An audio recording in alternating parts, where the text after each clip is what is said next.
السلام علیکم ناظرین کرام، نئی ویڈیو میں آپ کو خوش آمدید کہتے ہیں۔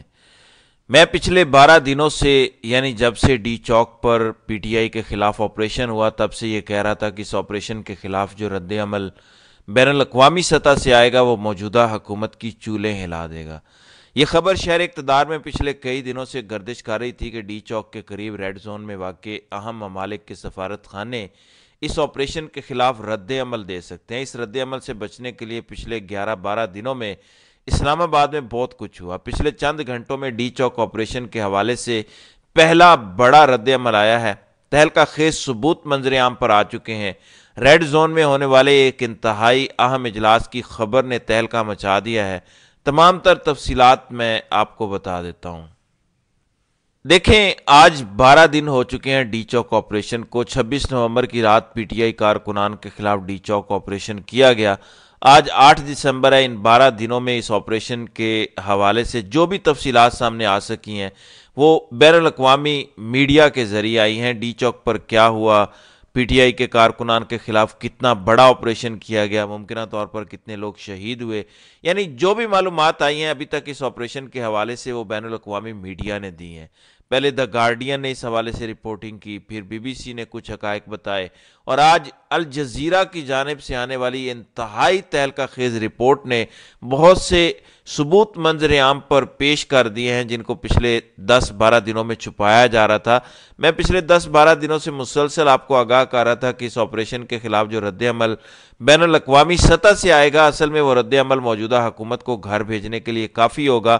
شہباز حکومت کے مستقبل کے حوالے سے پچھلے 10-11 دنوں میں جو بھی شہر اقتدار میں افواہیں، قیاس آرائیاں گردش کر رہی تھیں، جو سیاسی ڈرائنگ رومز میں پلانز ڈسکس ہو رہے تھے، وہ بھی اسی وجہ سے ہو رہے تھے کہ وہ بین الاقوامی سفارت خانے جو ڈی چوک کے قریب ریڈ زون میں موجود ہیں، ظاہر ہے اگر اس کے چند منٹ کے فاصلے پر گولیاں چل رہی ہوں، لاٹھی چارج ہو رہا ہو، آنسو گیس یا شیلنگ جاری ہو، سارا دن گولیوں کی تڑتڑاہٹ کی آواز ڈپلومیٹک انکلیو میں آ رہی ہو، تو سفارت خانے میں موجود سفارتکار اور سفارتی عملہ پوچھے گا تو صحیح کہ آخر کار 26 نومبر کی رات ڈی چوک پر ہوا کیا۔ اب یہ خبر پچھلے کئی دنوں سے گردش کر رہی تھی کہ حکومتی وزراء کو کچھ اہم ممالک کے سفارتکاروں نے بلایا اور باقاعدہ پوچھا کہ ڈی چوک پر ہوا کیا۔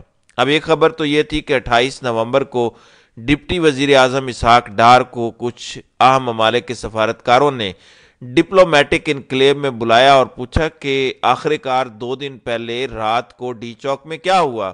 پھر جس قسم کی خبریں آنا شروع ہوئیں کہ پی ٹی آئی کے کارکنان پر گولیاں چلائی گئیں، پی ٹی آئی دعویٰ کر رہی ہے کہ ہمارے سینکڑوں کارکنان شہید ہو گئے، یہ بھی ایک بہت کنسرننگ ایلیمنٹ تھا پی ٹی آئی کے خلاف جو آپریشن ہوا۔ اس پر جو پہلی اہم ملاقات تھی وہ 28 نومبر کو اسحاق ڈار کی کچھ غیر ملکی سفارتکاروں سے ہوئی۔ اب سفارتکاروں کو یہ سمجھانے کی کوشش کی گئی کہ پی ٹی آئی جو کچھ کہہ رہی ہے وہ جھوٹ ہے، کیونکہ پاکستان کا میڈیا تو کچھ دکھا نہیں رہا، لیکن دی گارڈین کی رپورٹ آئی، پھر بی بی سی نے حقائق پر مبنی کچھ تفصیلات لکھی، پھر چند گھنٹوں پہلے الجزیرہ نے تہلکہ خیز رپورٹ جو ہے وہ لکھی، جس کے حوالے سے میں آگے چل کر بتاتا ہوں۔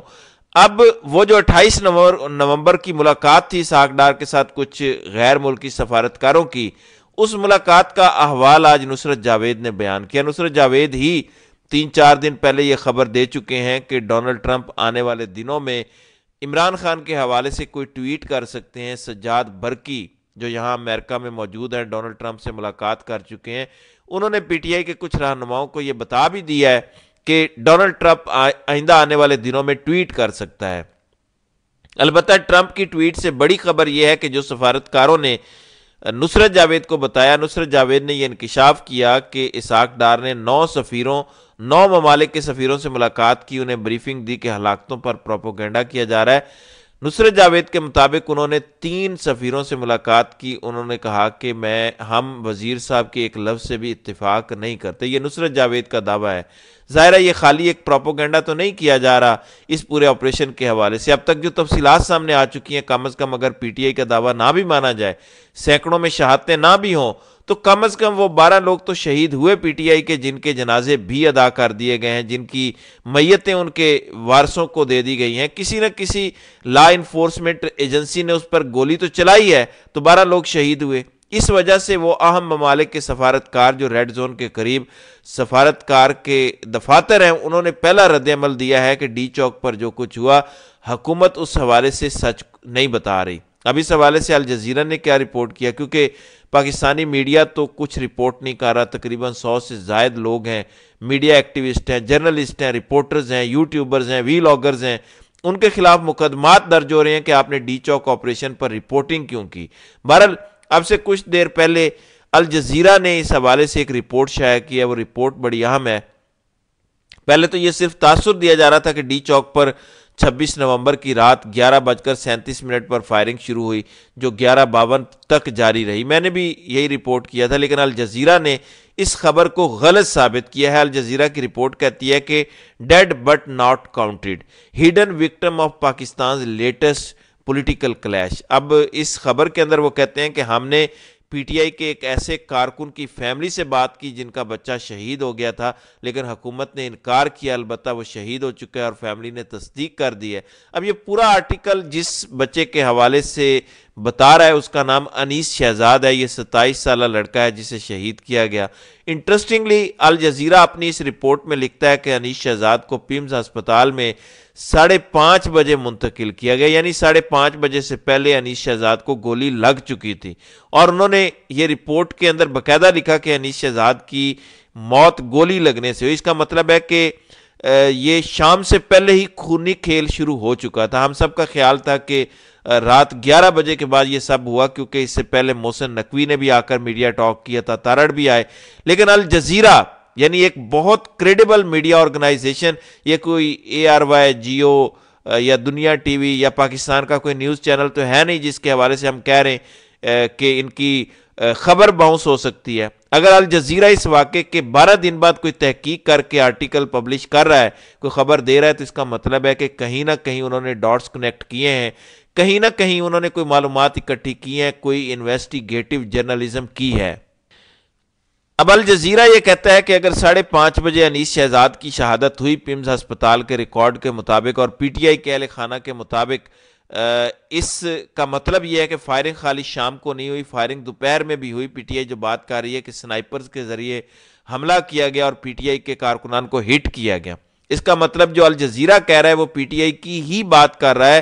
پی ٹی آئی کا بیانیہ یا کلیم بالکل درست ہے الجزیرہ کے مطابق، کیونکہ الجزیرہ کہہ رہا ہے کہ پہلی شہادت 4:30-5 بجے ہو چکی تھی، اور یہ جو ہے موت کی خبر پیمز ہسپتال نے دی۔ اس کا مطلب ہے 26 نومبر کی دوپہر کو بھی جناح ایونیو والے راستے پر پی ٹی آئی کے دعوے کے مطابق فائرنگ ہو رہی تھی، اور الجزیرہ بھی وہی کچھ کہہ رہا ہے۔ اس لیے تو غیر ملکی سفارت خانوں میں ایک پینک سچویشن تھی۔